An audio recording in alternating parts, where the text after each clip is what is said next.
Hi students, welcome to our channel Hindi Gyan Mandir. రాష్ట్ర భాష వాళ్ళకి ఆల్రెడీ పేపర్ 1 అప్లోడ్ చేయడం జరిగిందమ్మా, మోడల్ పేపర్. ఇప్పుడు పేపర్ 2 అంటే ఎగ్జామ్ 2 అనమాట ఇది.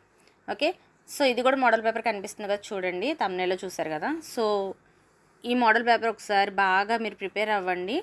ఫస్ట్ చూడండి, కవి और कविता बताते हुए किन्हीं दो पद्यांशों का भावार्थ हिंदी में लिखिए. ఇక్కడ మనకి ఇచ్చాడు, అది రాంగ్ యాక్చువల్లీ. పద్యాంశం కా భావార్థం ఇచ్చాడు, అది ఫస్ట్ పేపర్కి సంబంధించి, అది కాదు, సారాంశం అనమాట డైరెక్ట్గా. ఓకేనా?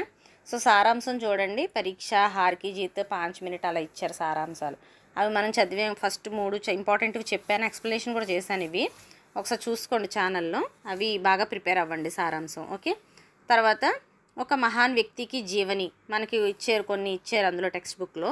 సో అందులో నుంచి ఫస్ట్ 3 బాగా ప్రిపేర్ అవ్వండి, ఏదో ఒకటి వచ్చే ఛాన్స్ ఉంటుందన్నమాట. తర్వాత దానికి కూడా ఎక్కువ మార్క్సే కనుక బాగా ప్రిపేర్ అవ్వండి. 2 సైడ్స్ అనేది రాయండి మినిమం. ఓకే, ఎక్కువ ఇంకా వస్తే 3 సైడ్స్ రాయొచ్చు, బాగా రాయగలిగిన వాళ్ళు.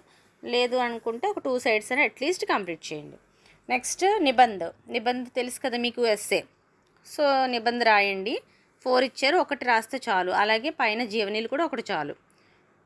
తర్వాత భిన్నార్థులు మనకి గ్రామర్ టాపిక్స్లో ఇవన్నీ ఉంటాయి అన్నమాట. సమానార్థులు, భిన్నార్థులు, తర్వాత వచన. ఓకే, ఏంటంటే ఇవి ఇన్నే రాయండి అన్నే రాయండి అని ఉండదు. కొన్ని ఇవి భిన్నార్థులు మాత్రమే 3 ఛాన్స్ ఇచ్చాడు. సమానార్థం అయితే ఇంక మొత్తం రాయాల్సిందే, వచన మొత్తం రాయాల్సిందే.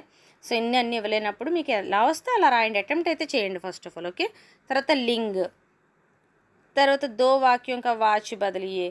సో అలా మనకి వాచ్, కర్తవాచ్, కర్మవాచ్, భావవాచ్ అని ఉంటాయి కదా, సో అవి మార్చాలి. కిన్హి దో అన్నాడు కనుక ఎనీ 2 అని అర్థం. సో ఎనీ 2 అంటే మీకు అక్కడ ఎన్ని వస్తే అన్ని రాయండి, మార్క్స్ ఒకవేళ రాంగ్ అయినా మిగిలిన వాటికి పడతాయి.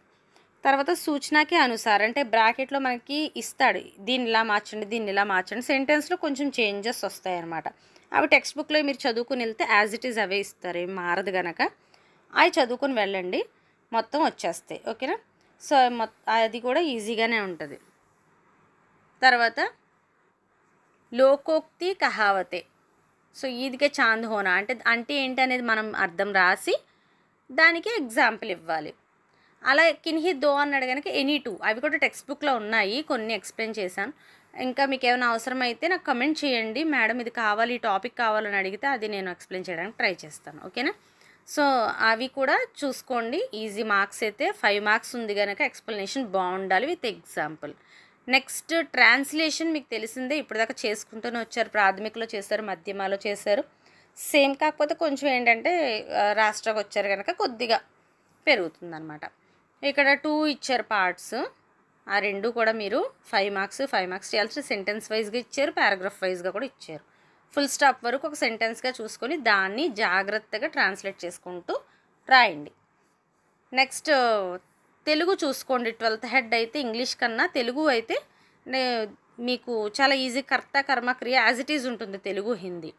సో మీరు అలా చక్కగా ఫుల్ స్టాప్ వరకు చూసుకొని దాన్ని ట్రాన్స్లేట్ చేసి రాసుకోవచ్చు. ఇంగ్లీష్ అయితే మళ్ళీ రివర్స్ రావడం వల్ల కొంచెం కన్ఫ్యూజ్ అయ్యే ఛాన్స్ ఉంది. లేదు మేము బాగా చేయగలము, ప్రాబ్లం లేదన్న వాళ్ళు ఇంగ్లీష్ చూసుకోండి, మీ ఇష్టం. బట్ అటెంప్ట్ ఈజ్ మ్యాండేటరీ, కంపల్సరీగా అటెంప్ట్ చేయాలి. అన్నీ అటెంప్ట్ చేస్తేనే మంచి మార్క్స్ వస్తాయి, ఖచ్చితంగా ఫస్ట్ క్లాస్లో పాస్ అవుతారు. ఓకేనా? సో ఇందులో ఇంకేమైనా డౌట్స్ ఉండి మేడం ఇది కావాలి అది కావాలన్న వాళ్ళు నాకు కమెంట్ చేయండి, నేను ట్రై చేస్తాను, అప్లోడ్ చేయడానికి ఖచ్చితంగా అప్లోడ్ చేస్తాను. ఓకేనా? సో ఛానల్ సబ్స్క్రైబ్ చేయండి, సపోర్ట్ చేయండి. Okay, thank you very much. మీ ఫ్రెండ్స్ అందరికీ షేర్ చేయండి. We will meet in next video. Okay, bye.